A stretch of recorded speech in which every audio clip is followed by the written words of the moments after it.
bago tayo mag-umpisa, baka pwede nyo i-like ang video na to.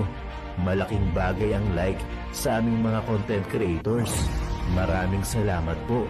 Our institutions are clearly abused. They are used for personal gain. They are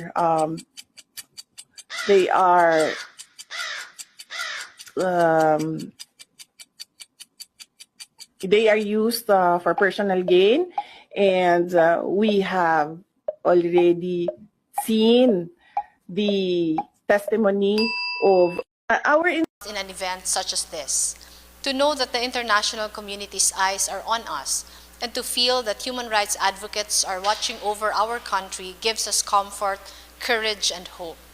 It is already February 2017, and the body count due to drug-related killings keeps growing.